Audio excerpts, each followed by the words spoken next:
محترم ناظرین کرام اور سامعین و سامعات،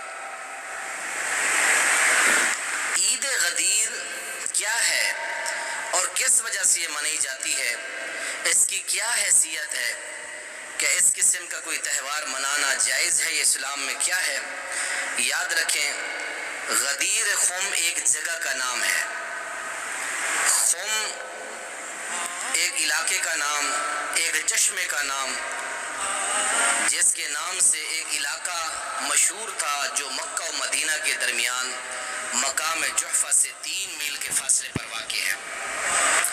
رسول معظم علیہ السلام حجۃ الوداع سے واپسی کے موقع پر آپ نے یہاں قیام فرمایا اور یہاں ایک خطبہ ارشاد فرمایا، اور اس خطبے کا پس منظر یا سبب یہ تھا کہ آپ نے ماہ رمضان سن 10 ہجری کو آپ نے حضرت علی المرتضیٰ کو 300 آدمیوں کا سردار اور سربراہ اور قائد بنا کر یمن کی جانب روانہ فرمایا۔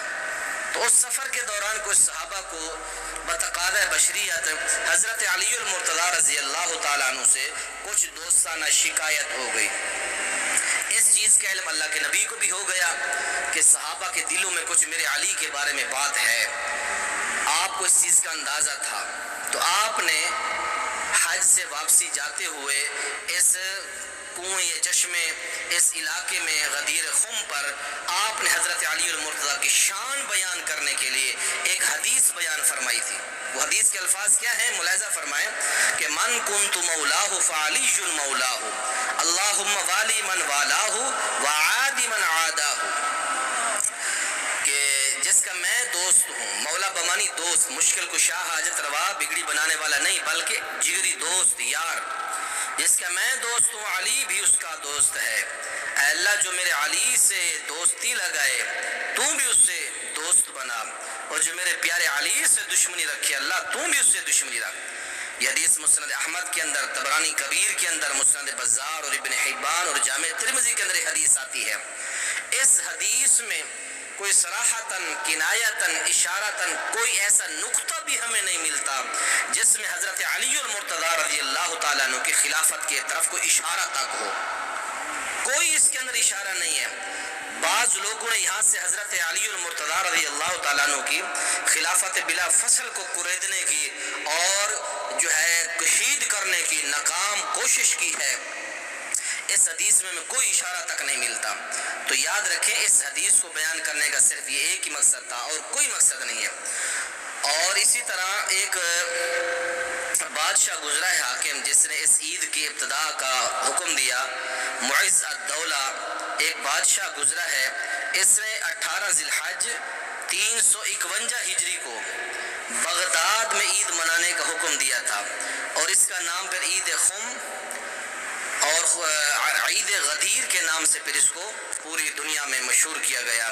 آج اس عید کے اندر بعض اہل و سنہ لوگ، بعض کم علم لوگ بھی اس کے اندر شریک ہو جاتے ہیں۔ عید غدیر کو منانا یقیناً یہ ہے کہ آپ نے حضرت صدیق اکبر رضی اللہ تعالیٰ عنہ کے خلافت کو اور اولیت کو آپ نے پس پشت ڈال دیا، جبکہ حضرت علی المرتضیٰ خود مانتے تھے کہ حضرت صدیق ہیں، حضرت عمر ہیں، حضرت عثمان ہیں، میں تو عام مسلمانوں میں سے ایک عام شخص ہوں، ہماری حضرت علی المرتضیٰ سے محبت ہے، اور یہ عقیدے کی بات ہے، اہل بیت سے محبت یہ ہمارا ایمان اور ہمارا عقیدہ ہے، ان سے بغض اللہ رسول سے بغض ہے، اہل بیت سے محبت اللہ رسول سے محبت ہے۔ لیکن جو حقیقت ہے وہ یہ ہے کہ غدیر خم کے مقام پر اللہ کے رسول نے صرف آپ کی شان کو، آپ کے مقام کو اور آپ کے محبوب خدا ہونے کو بیان کیا تھا، نہ کہ آپ کی خلافت کو اعلان ہوا تھا۔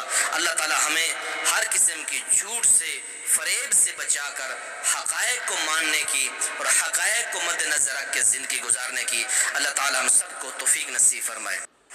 اور آخری بات ملحوظ خاطر رکھیں، اسلام میں صرف 2 عیدیں ہیں، ایک ہے عید الفطر اور ایک ہے عید الاضحیٰ۔ اس کے علاوہ کوئی اسلام میں عید نہیں ہے، کوئی اسلام میں تہوار نہیں ہے۔ اسلام نے صرف ہمیں 2 تہوار دیے ہیں، ایک عید الفطر کا اور ایک عید الاضحیٰ کا۔ اس کے علاوہ اسلام نے کوئی ہمیں عید، کوئی تہوار ہمیں اسلام نے نہیں